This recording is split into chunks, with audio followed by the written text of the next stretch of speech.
S2 bertabur kado. Sebelum membuka kado-kado itu, Nayara terlebih dulu pergi ke dapur untuk membawakan segelas air putih untuk Al. Sekedar hal kecil, tapi itu cukup menunjukkan bahwa ia akan berusaha menjadi istri yang berbakti dimulai dari hal-hal yang kecil. Thanks ya. Ucap Al lalu menerima gelas itu dan meneguknya sampai hampir habis. Jadi pas tadi kamu sampai kampus, teman-teman kamu langsung ngasih kamu selamat, gitu? Tanya Nayara masih dalam suasana exciting dengan kado-kado yang dibawakan oleh Al itu. Iya. Beberapa ada yang udah nyiapin kado, dan beberapa ada yang mendadak beli juga. Kaget juga sama kelakuan mereka. Jawab Al. Ini totalnya ada ke-7. Baik banget mereka. Kata Nayara sambil menghitung jumlah kadonya. Kamu yang buka semua. Persilakan Al. Serius? Ini aku yang buka satu persatu? Tanya Nayara. Iya, aku tahu banget kalau cewek-cewek tuh excited banget kalau sesi unboxing, iya kan? Hei, ya! Nayara nyengir kesenangan karena Al ternyata tahu betul apa yang disukai oleh para cewek-cewek termasuk dirinya. Yang mana dulu ya? Cap-cip-cup kembang kuncup. Ucap Nayara sambil mengundi ke-7 kado itu untuk dibuka. Nayara yang fokus unboxing, Al yang fokus menyimak sambil bersandar santai di sofa single itu. Ini dari Nick, coba aku buka ya. Nayara mengambil sebuah kado berukuran kecil berwarna merah. Itu Nick, asal Asi. Salah satu teman nongkrong juga di luar kampus. Jelas Al. Nayara sudah menelanjangi kado itu dan dia mendapatkan sepasang baju dalam berwarna merah dengan desain yang teramat sangat sensual. What? Apa ini? Tanya Nayara sambil mengangkat sepasang bra dan CD dengan temali tipis dengan warna-warna mencolok itu. Al hanya tertawa dan dia tahu kalau semua temannya pasti akan iseng dengan kado-kado yang mereka berikan itu. Ada note-nya di sini. For your Friday night itu katanya. Nayara membaca note kecil di dalam kado itu. Gak sabar lihat kamu pakai itu. Kata Al malah menggoda. Ih, langsung ngebayangin ya. Tapi sumpah teman kamu ini iseng banget deh. Nayara hanya geleng-geleng kepala lalu ia mengambil paperback lainnya dan membuka isinya. Ternyata isinya masih satu frekuensi dengan kado pertama. Yaitu sehelai lingerie berbahan sutra berwarna putih. For your Sunday morning, with love Paula. Nayara membacakan kartu ucapan yang ada di dalamnya. Tertulis di sana untuk minggu pagimu, dengan cinta, Paula. Oh, itu dari Paula, mahasiswi asal Meksiko. Ini kok kayak berseri gini ya? Tadi katanya buat Jumat malam dan yang ini buat minggu pagi. Curiga deh kalau semua ini isinya baju dinas semua. Kata Nayara lalu membuka kado yang lainnya. Bisa jadi? Kata Al dengan santai sambil ketawa ketiwi. Nah kan? Nayara kembali mendapatkan sepasang baju dalam masih dengan desain-desain sensual ala-ala Victoria's Secret. Pasti itu dari Sean. Tebak Al. Iya bener, dan dia bilang it's for a wonderful Saturday night. Ucap Nayara sambil membaca kartu di dalam kadonya. Mungkin mereka berunding dulu buat nyiapin kadonya. Kata Al. Iya kayaknya. Ini udah dapat buat Jumat, Minggu sama Sabtu, nah ini sisanya pasti buat Senin, Selasa, Rabu sama Kamis. Kata Nayara. Kamu gak seneng sama kado mereka? Tanya Al. Seneng dong, mereka kocak parah. Cuma ya mereka emang seiseng ini sampai kompak banget ngasih kado yang sama, dari 7 orang buat 7 hari. Berarti nanti malam pakai salah satunya ya? Goda Al lagi. Oke. Well sih, kita cari buat yang Senin malam ya. Jawab Nayara mengiyakan. Dan mereka pun lanjut membuka kado-kado selanjutnya. Dan benar saja, 4 kado tersisa adalah kado yang sama dengan kartu ucapan untuk masing-masing hari. Wimala terbangun karena kehausan. Saat tak sengaja meraba ke sisi kirinya, dia tak merasakan kehadiran Felix di sisinya. Kok nggak ada? Gumamnya dengan suara yang parau. Setelah dilirik ke sisi kiri itu, Felix memang tidak ada. Apakah Felix pergi ke kamar mandi? Atau kemana? Ditatapnya jam digital yang ada di nakas di samping ranjang, dan itu sudah jam 1 malam. Wimala bangun perlahan-lahan lalu mengambil tumbler miliknya yang dia taruh di dekat jam digital itu. Wimala memang seringkali kehausan di tengah-tengah tidurnya. Saat semakin membuka lebar matanya, Wimala melihat pintu menuju teras balkon kamar tidak terkunci. Apakah Felix ada di sana? Karena penasaran, Wimala turun dari ranjang dan mencari tahu sendiri. Dia berjalan perlahan dan menyibak gorden jendela dan benar saja Felix ada di sana. Hanya saja Felix langsung tersadar dan mematikan layar ponselnya. Wim, ngagetin aja! Ucap Felix langsung beranjak dan masuk ke dalam kamar. Kamu lagi ngapain di sana? Ini udah jam 1 malam loh, dan seingat aku tadi kamu udah tidur barengan sama aku. Tanya Wimala sedikit curiga. Felix sudah masuk ke dalam kamar dan menghadap pada Wimala. Aku kebangun, sekitar setengah jam yang lalu. Terus kenapa kamu bangun? Aku haus, pas aku bangun aku heran aja nggak ada kamu di samping aku. Feeling aku bilang kalau kamu lagi di balkon, ternyata bener. Feeling kamu kuat banget ya? Felix malah menggoda sambil mengusap-usap kepala Wimala. Jujur saja Wimala sedikit menaruh curiga. Saat membuka gorden tadi, Wimala seperti melihat Felix sedang berbalas chat. Entah dengan siapa, entah di grup komunitasnya atau entah dengan siapa. Wimala melirik ke arah ponsel di dalam genggaman Felix. Tapi sungguh Wimala sedang tidak ingin berdebat saat ini. Ayo tidur lagi. Air minum kamu masih ada? Kalau habis biar aku refill lagi ke dapur. Kata Felix lalu mengajak Wimala untuk kembali mendekat ke arah kasur. Wimala tidak bicara apa-apa, dia hanya menaruh kecurigaan itu di dalam hatinya saja. Aku udah percaya sama kamu, aku bangga sama kamu. Tolong jangan hancurkan kepercayaanku dan rasa banggaku ini. Please, ucap Wimala di dalam hatinya. Tiba-tiba hatinya merasa sangat resah, tapi dia tak bisa membicarakan ini karena takut Felix tidak terima lalu mereka bertengkar. Tidak. Wimala tak menginginkan itu. Good night again. Bisik Felix sambil mengecup pipi Wimala saat Wimala sudah terbaring kembali di atas kasur. Wimala diam saja dan sungguh dia merasa takut kalau Felix akan kembali berubah menjadi Felix yang dulu seperti yang pertama kali ia kenal.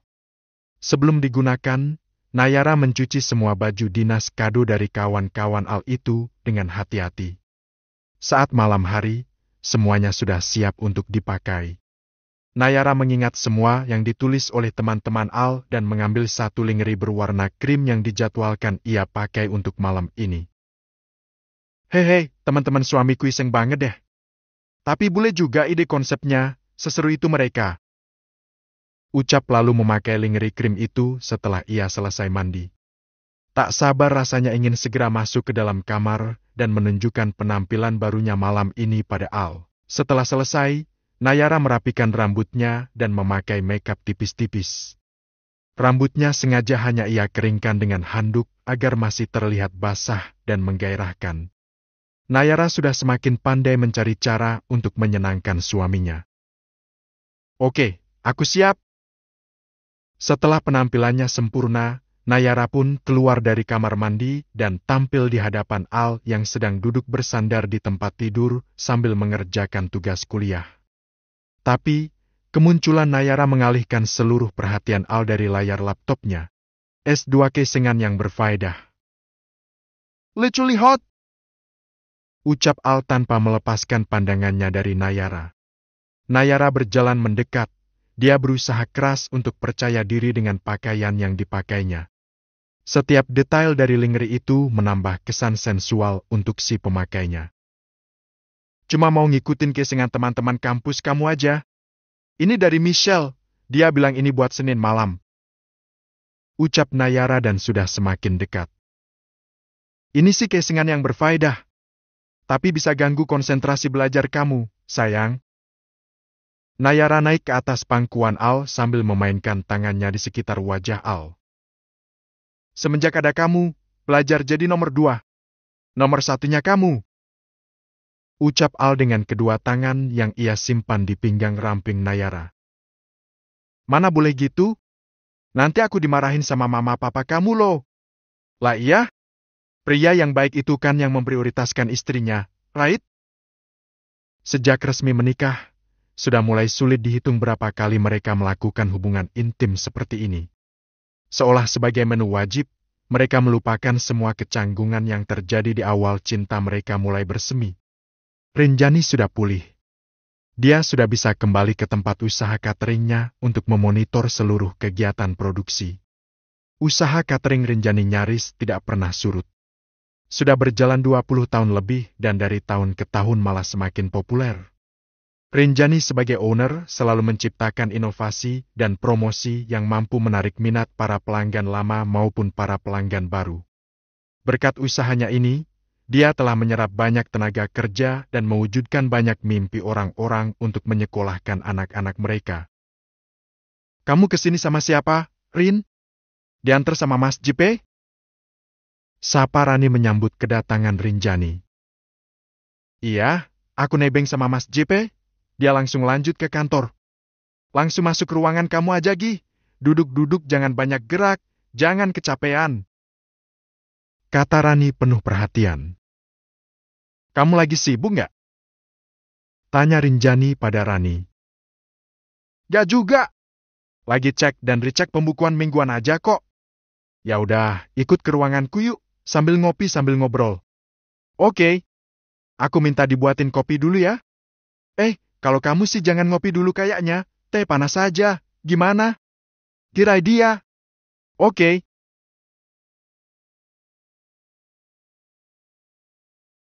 Rinjani masuk ke dalam ruangannya. Seluruh karyawan yang berpapasan menyapa sambil mendoakan kesehatan untuk Rinjani. Rinjani selalu mendapatkan perhatian itu karena dia adalah sosok bos yang sangat disayangi sekaligus dihormati oleh para karyawannya. 5 menit kemudian Rani datang dengan 2 minuman yang masih mengepul. Lantas Rani menyimpan 2 gelas minuman itu di atas meja kerja Rinjani. 1 untuk Rinjani dan 1 lagi untuk dirinya. Kenapa? Pasti ada sesuatu yang gak beres nih. Tanya Rani seolah sudah tahu kalau Rinjani ingin bercerita soal masalah pribadi padanya. Kok tahu? Mana mungkin gak tahu? Udah berusaha keras buat jadi orang yang gak enakan, tapi ternyata tetap gak bisa nih. Untung recovery-ku cepet banget, padahal pikiran lagi agak mumet nih. Kenapa? Ini soal apa? Masih soal anak bocah yang dulu aku asuh, dan sekarang udah bikin ketenanganku terusik. Hah! Sudah kuduga!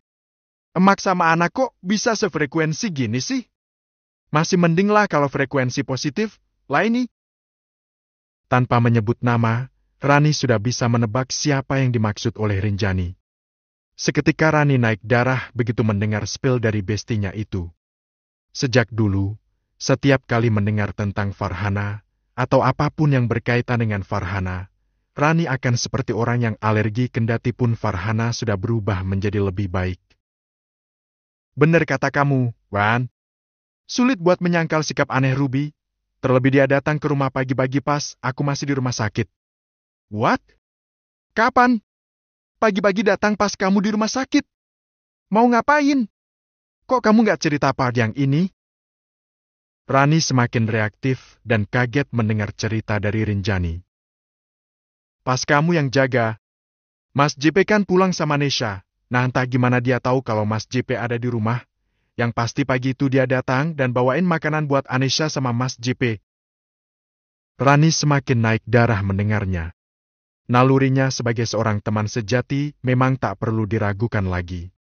Di saat Rinjani masih santai menanggapi sikap Ruby, Rani sudah dari jauh-jauh hari mengendus gelagat anehnya. Nah kan? Nah Kak Aan? Apa aku bilang? Dia tuh modus, tapi modusnya benar-benar kebablasan. Ngapain coba bawain makanan buat seorang tuan yang punya banyak ar di rumahnya? Gak masuk akal banget kan? Itu udah jelas tujuannya apa. Kalaupun dia mau cemas, ya harusnya dia cemas dan datangi kamu di rumah sakit. Kan bener apa aku bilang? Itu anak Mang udah jadi jentik-jentik pelakor sejak lama. Rani auto nyerocos dan dia benar-benar tak terima. Dari sana aku percaya sama ketakutan-ketakutan kamu, Wan. Aku rasa Ruby emang cenderung mengincar Mas JP. Sumpah, aku nggak habis pikir kenapa Ruby bisa berpikir kayak gitu. Itu namanya penyakit, Rin. Harus diempaskan cepat-cepat sih. Jangan dikasih jalan lagi. Kamu harus tegas. Dan, hari berikutnya dia datang lagi ke rumah sakit, pas Mas JP yang jaga. Dia datang lagi dengan makanan yang dia masak sendiri, buat aku dan buat Mas JP. Definisi bebal sih itu anak. Kayaknya lebih parah daripada emaknya. Aku tolak sih, Mas JP juga nolak makanan yang dia bawain. Sakit. Emang harusnya begitu, Besti. Ya tapi ujungnya aku jadi nggak enak. Dia marah dan curiga dengan kecurigaan aku. Sumpah, aku nggak enak banget, Wan. Karena sampai detik ini dia nggak muncul-muncul lagi. Ungkap Rinjani dan itulah inti pembicaraan yang ingin ia sampaikan pada Rani. Duh, di mana ya nyari klinik yang bisa ngobatin penyakit nggak enakan? Please lah, Rin. Kamu nggak usah merasa nggak enak. Kamu tahu, kalau dia punya niat buruk lebih dulu. Ngapain kita merasa bersalah? Biarin aja dia mikir, Kak, introspeksi diri. Kamu nggak salah dengan sikap kamu sama dia. Udah bener kok. Itu namanya upaya pencegahan pelakor masuk ke dalam kehidupan pernikahan kamu. Oke. Rinjani tahu kalau yang dikatakan oleh Rani itu adalah benar. Tapi tetap saja ada perasaan yang mengganggu setiap kali ingat terakhir kali dia bertemu dengan Ruby. Mas JP emang setia sama kamu, Rin. Kesetiaannya udah terbukti selama 20 tahun lebih. Tapi godaan tuh datang dari segala penjuru.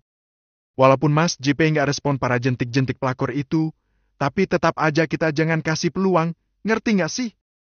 Udah deh ya, jangan mikirin lagi si Ruby. Sekarang kamu fokus sama kesehatan kamu. Sumpah aku angkat jempol buat sikap tegas kamu sama si Ruby. Tapi please jangan ujung-ujungnya nggak enakan gini. Oke? Rinjani tidak tahu, dia tidak bisa mengiyakan semua kata-kata Rani. Tapi, setelah bercerita pada Rani, setidaknya perasaan Rinjani sekarang menjadi lebih baik. Makasih ya, Wan. Jangan bilang makasih kalau kamu nggak mau nurutin saran dari aku. Hempaskan rasa nggak enakan kamu dan fokus pada diri kamu sendiri. Oke? Oke, Besti. Nah gitu dong. Rinjani sedikit lega dan dia menghela nafas panjang. Dia mencoba melupakan Ruby, berharap kalau Ruby tidak akan menaruh rasa benci dan rasa dendam kepada dirinya. Sarapan pagi ini adalah martabak mie ala Nayara. Dia membuat sarapan super simple seperti yang selalu ia buat untuk Jenny saat waktu sudah mepet. Martabak mie plus saus tomat.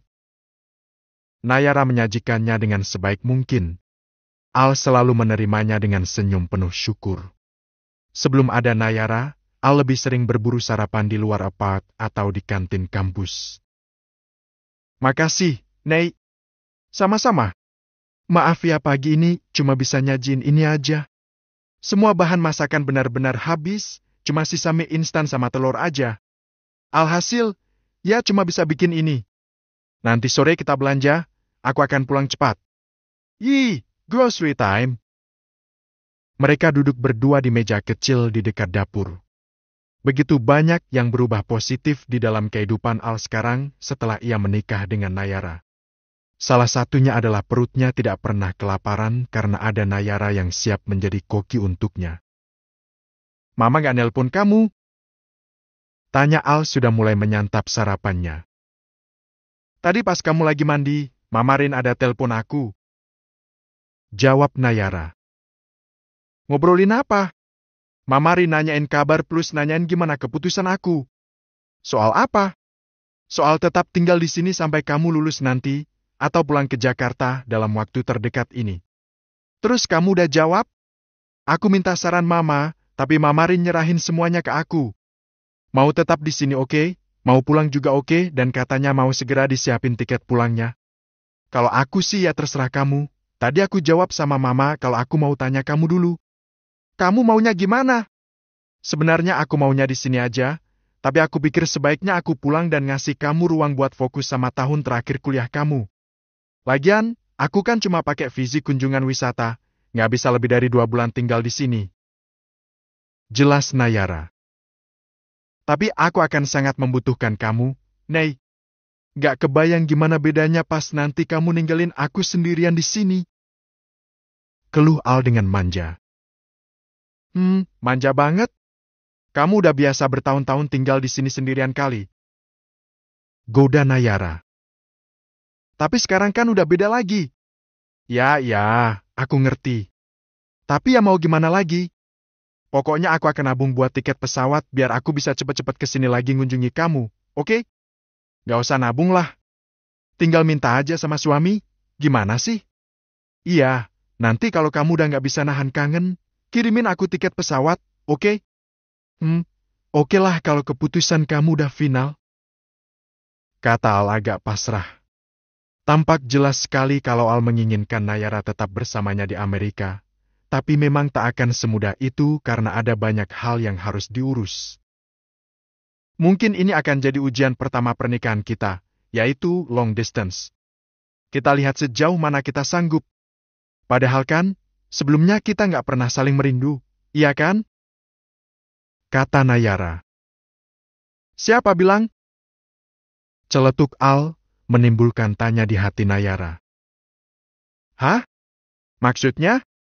Sesekali aku juga kangen kamu sebelum kita resmi menikah kayak gini, bahkan saat belum memutuskan buat menjalin hubungan yang serba mendadak ini. Aku yal. Masa sih? Kamu nggak? Dan kamu nggak sadar dikangenin? Sumpah, Nayara benar-benar salting saat ini. Apa benar Al sudah merindukannya sejak lama? Bahkan sebelum mereka memutuskan untuk menikah seperti sekarang ini? Padahal kan mereka tidak pernah pacaran? Pacaran pun awalnya sama sekali tidak seperti pacaran. Salting ya? Goda Al dan dia sudah hampir menghabiskan sarapannya. Iyalah. Itu pengakuan yang nggak mungkin nggak bikin aku salting. Dan aku akan merindukan kamu lagi nanti. Tapi kebayang nggak seindahnya pas rindu kita terbayarkan? So, kita ambil yang manis-manisnya aja, oke? Semangati Nayara padahal dia sendiri belum bisa membayangkan bagaimana rasanya tersiksa rindu. Ya udah. Pokoknya kamu harus semangat selesaiin studi kamu. Habis itu kita akan mulai merancang rencana baru buat masa depan kita. Oke, sayang. Sekali lagi, oke sayang. Pinta Nayara.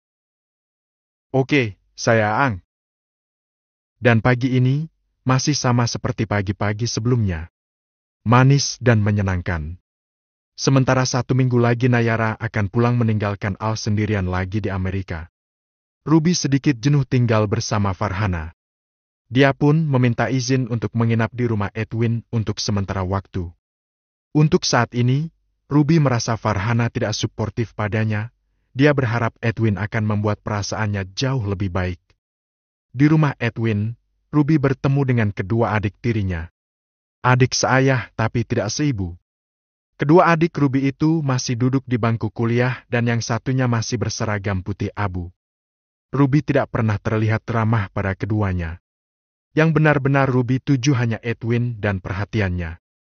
Dia tidak juga bersikap baik pada Mawar, ibu sambungnya sebab Ruby sudah tahu kisah nyata soal kehancuran pernikahan Momi dan dadinya adalah karena Mawar yang berperan sebagai pelakor kala itu.